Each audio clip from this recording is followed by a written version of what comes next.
Hello everyone, welcome back to my channel. My name is Nilesh Shadalgi and you're watching Techie Programmer. So today in this video, we are going to build a fire alert system using Raspberry Pi, wherein what we are going to do is whenever the fire is detected, it will send a WhatsApp message to the number we have mentioned along with the location coordinates. So let's get into the demo and then let's discuss the hardware and how to do it and what is the code.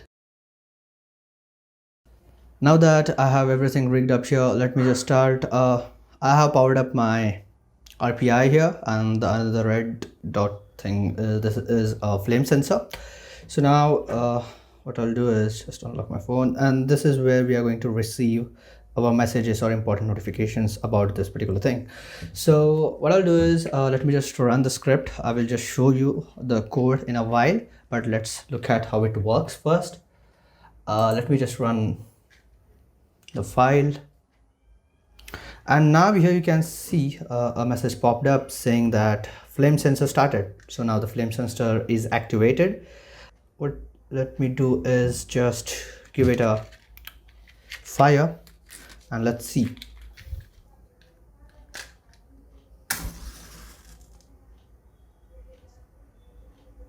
Okay, so here you can see I have received another message. Let me just show you. Okay, it has sent me the, first it said the flame sensor started, and the second message is about the Google Maps. It is sending me the location of my current position. So this is how it works. That is, whenever the fire is detected, it will just send me a message on my WhatsApp or whatever the number and whatever the message I have typed. So that will be delivered to me. So let's look at the hardware and then discuss the code, and let's finish this off. So now talking about the hardware that we have used, first thing, the main component is the RPI, and the second thing is this is the flame sensor here, and 3 rig up cables here, and this is a a dash charger with specification of 4 amperes and 5.x volts of output. So this is pretty much enough for powering up your RPI. This is just a cable to micro SD converter, and then rest of the peripherals like keyboard, monitor, etc. is required, or else what you can do is just VNC or use SSH to monitor whatever you are doing on your RPI. So it is left up to you. Either you can use the peripherals or you can just SSH over like using putty or VNC viewers. So, and one more thing is a mobile phone with WhatsApp installed, wherein we are going to receive our messages. So this is kind of a hardware that we are going to require, and even you can have this particular cactus plant. So let's move on to the code and let us discuss. And there is a set of API called as Twilio. We are going to set up an account there, and then I'm going to show you how to do rest of the things. So let's move on to the code. So now we are going to set up a Twilio account, which is kind of a API which will help you to send messages without, like opening up the browser or whatever we did before. We said it automating a WhatsApp stuff. So this is kind of a little bit a realistic thing. So first of all, what you need to do is you can just fire up any of your favorite browser and go for TWILIO. It's pronounced as twilio.com, and then what you need to do is you just need to sign up and start building. It will ask for an email and your mobile phone number with a verification, and once done you will be getting a console. So let me just navigate to my console window here. So here you get a trial account initially. Later on you can upgrade it if you really want this particular thing. Here you can see it just gives you around $16, I guess. Yeah, if I remember, it gives you a $16, and whatever the cost for per message is, it will be given to you, so you can just check it out. Maybe you can just check for the pricing for this particular thing, I mean Twilio. So first of all, whenever you just create a project, and this is something you will get in your console window. And the most important thing here is you need to just select a programming language that you can do when, as you are going to set up. It will ask you for a few questions, and at the end you will be ending up here with your balance for rupees 16. And you can just check by trial and error method what is the cost for the messaging system. And one more thing what you need to do is as you are verified with your number, you will be provided with the account SID and authentication token. So make sure you do not share these credentials, especially the authentication token. So I won't be even sharing that to you. So these are two things. You can just hit here copy and paste it somewhere safely so that you can import it and use it in your project. So I hope you are clearly understood how to set up an account here. You can just check out for many things. If you are getting some errors, if you have set up everything and still you are not getting a message on your mobile phone saying that your account for this particular thing is set up, I think you need to just go here and search for sandbox name in Twilio. You just need to go there, get started with the Twilio sandbox for WhatsApp, and Twilio console here. And here you can see join definition dash steading. So you just need to send this particular to your whatever Twilio number you will get. So you just need to WhatsApp this number with this. It is just depends on you, not exactly with mine. So mine will be paired up with this user ID. So you can do it yourself. I hope you get that. Everyone will be having this different. So once done with that, once done with the Twilio account setup, you're pretty much done with this website work. Now you need to just dive into the coding section. So let's move on to the rigging up the circuit and then the coding section. So see you there. So this is a circuit diagram to whatever we are building right now. So let me just explain you quickly. This blue color is a blue wire, whatever we can see is a signal, which be high if detected and 0 if not detected.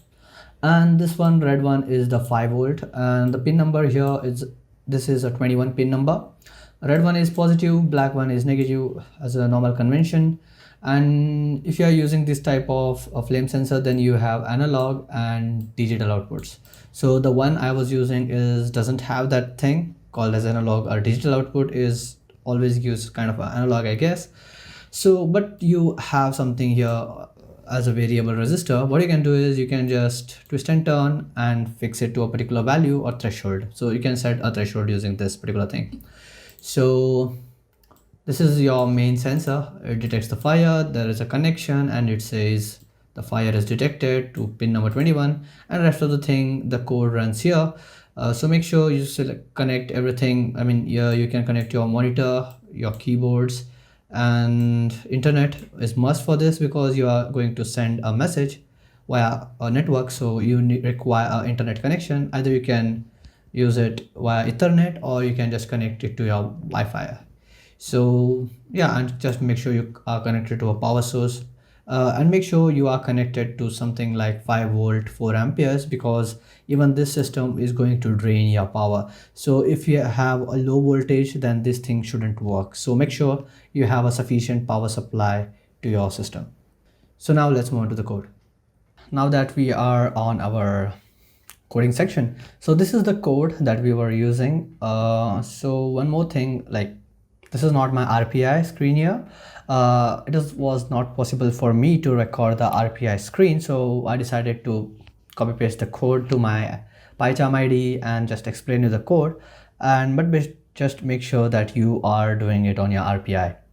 So let me just explain you what libraries you need to install. So only library that you need to install is Twilio. So you can just do it by going to your terminals in your RPI and typing pip install twilio, and it should work for you. So once you have installed the Twilio library, and the RPI library comes built in if you are using the Raspbian OS. So pretty much everything is pre-installed, and this is, I have imported the creds.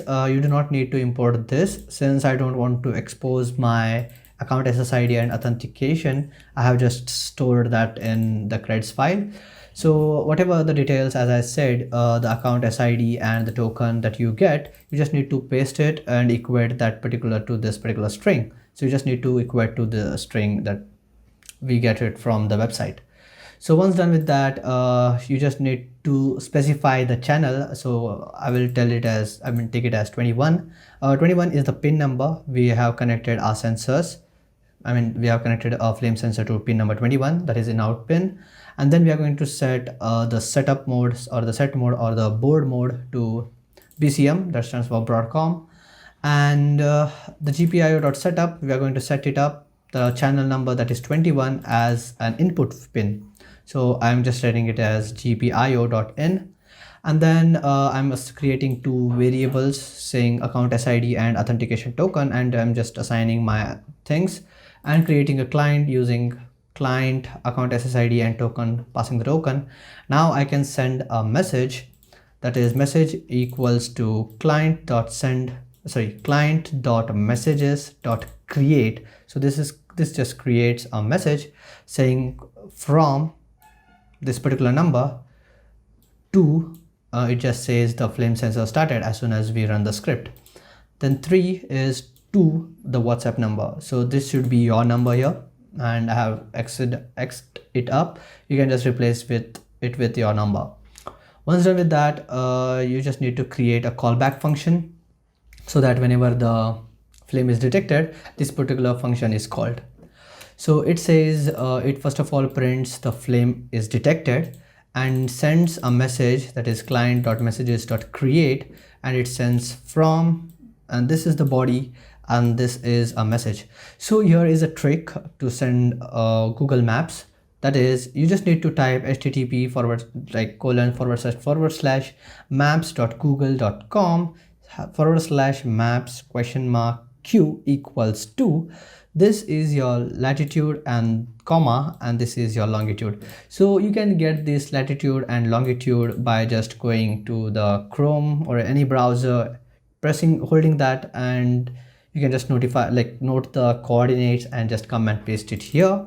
Or else what you can do is this is an extension for the project. Let's say that if the thing is moving, you get the GPS modules, you can integrate that to your RPI, and with the basis on the basis of that, you can fetch the latitude and longitude and then make a string format and just send that particular thing.